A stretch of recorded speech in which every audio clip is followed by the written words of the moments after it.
Well, let's head to the US. Alex Shepard, reporter with the New Republic in New York.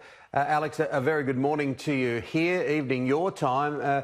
Look, we've heard from President Donald Trump saying he will override the governors. He failed to tell us under what law. Is there actually a law that he can do it under? As with many things that the president declares, it's not entirely clear what the legal basis for this is. It's very clear that we have a federal system that governors have decided what is acceptable to be open, and that houses of worship have been closed for most of this period. Certainly, when you talk to figures who are leaders in the church, for instance, they've kept cathedrals and other things closed over Easter for this purpose. They have no plans of opening them anytime soon. So even if governors were to stand and say, we'll keep these houses of worship closed, it's unclear what legal authority the president has to open anything. What is the temperature on the street at the moment, Alex, with regards coronavirus? The US obviously has broken every record they didn't want to break, worldwide that is. Yeah, I think now things have certainly slowed down, but the worry is that, especially with Memorial Day and the start of summer, that we're going to start to see upticks. Already there's been rises in cases in red states where people have been generally obeying social distancing slightly less. And the other concern, too, is just that this is going to be a long period for economic recovery. I think when you were talking to public policymakers even a couple months ago, there was some tepid hope that by the early summer we would see a real reopening, which is businesses resuming normalcy. I think now people are starting to worry that that might not happen for another several months, and the economic consequences for that will be quite devastating. What about New York, where you are, of course, the hardest hit place probably on the planet? Yeah, I think it's still rather eerie here, especially now as summer comes. I was thinking to past Memorial Days, I usually spend them, at the beach with friends or watching baseball, and I'll be home this time, as will many other people. And I think that it shows just how far we are to something resembling normalcy. Again, I think most people thought that we would be back at the beach or watching the Mets by June, and we're still several months away from that. There is brighter news, though, isn't there? Particularly in New York, because the numbers have dropped significantly in the past 8 to 9 days. Yeah, we've been holding steady at around 100 fatalities a day, but those numbers are going down. In the state itself, you're also seeing a slow reopening starting in the middle of the state, but now the governor said earlier today that the area outside of New York, which was the area that was first hit hard in the state, that may start to reopen next week. So you could see gradual reopening within the city. Already there are coffee shops that were closed for months have started to open up again. But I think we're still a ways away from social gathering, which is the whole point of this city. Yeah, absolutely. And look, there's more data coming out showing the effect, particularly on the Black and the Hispanic community. And I think this has been the case with the virus itself, is that the existing inequities of our healthcare system, our economic system, have been exacerbated. You see this both with the rise in cases in the Black and Hispanic community, but also the fact that 1 in 13 nursing home residents in New Jersey have died over the last 2 months. And these are horrific numbers, and they're reflective of a society with deep fissures. Now, the US is ramping up attacks on China. This has been essentially the playbook for both political parties, with Biden and Trump competing for who can, say that they'll be the strongest in fighting China. This has created, I think, a quite complicated situation, to put it lightly, both in terms of U.S. leadership on a global scale, but also in terms of where the country sees itself, both from a trade perspective, but also geopolitically.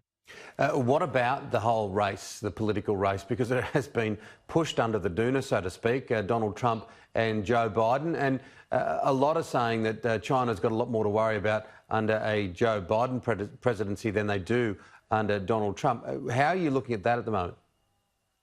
I think that the question with trade has been the most interesting one, where the president talks really tough on trade. He certainly has used tariffs in a way that most U.S. presidents have not recently. But in terms of a larger view of trade, in bringing in other partners which was the Obama administration's approach, was something that China was quite nervous about. That's, I think, where you would see the Biden administration move. Although, again, there would certainly be less tough talk, probably fewer tariffs. I think it's in some ways it's 6 to 1, half dozen to the other, but you certainly see the difference in approach. Now, Premier's battled over when to reopen borders this week as the... sorry, I'm going on to the next story here domestically. I should not get ahead of myself. Alex, I wanted to ask you about the actual political race over there and where you see that at. I think that, right now the president has been furious over this Fox News poll, which showed him trailing Joe Biden by 8 points. I think right now what you're seeing is that people are starting to become more concerned about the president's handling of the coronavirus. He had originally seen a slight rally around the flag bump. Now those numbers are tanking. People trust Biden more on the economy, but it's still going to be a very close race. It's going to come down to the same, 6 or 7 states. And Biden himself, there are still deep doubts among many people, the Black community, progressives. We'll see how some of that plays out with Biden's choice of a vice president. But even with polls showing Biden with a large lead, there's still quite a lot of anxiety surrounding his candidacy. Will you see Barack Obama play a bigger role in this whole campaign when we start to emerge from COVID-19, do you think? That's certainly the hope. I mean, the Biden campaign had planned for months. They were anxiously awaiting the moment in which they could unleash Obama, essentially anyone with more charisma than Joe Biden. The coronavirus has put a halt to all of that for several months, it seems. They'll still be able to have huge rallies with, Barack Obama and Bruce Springsteen and whoever else later, although they might be remote. But, you are seeing them having to rapidly change their approach given the circumstances. And what about yourself, Alex? What about you, your friends, your family? How's everyone coping? I think I've been, mostly rather fortunate, although, again, being a journalist at this time, a number of my friends and colleagues have been laid off over the last several months. It's been enormously distressing in that regard. In terms of health, everyone's doing fine. I mean, there's a strange irony in that I've been connecting with people in a way that I certainly hadn't been over the last 10 years or so. People, from high school that I hadn't talked to in years. That has been wonderful. But, this is also a period in which a lot of people that I care about, and I'm sure everyone cares about, are really hurting. And that's what I always try to keep in mind. We asked it to our British reporter, Trent, a little earlier for the report card on Boris Johnson. If you had to write a report card on President Donald Trump, from the vibe on the street, how would it go your way, Alex?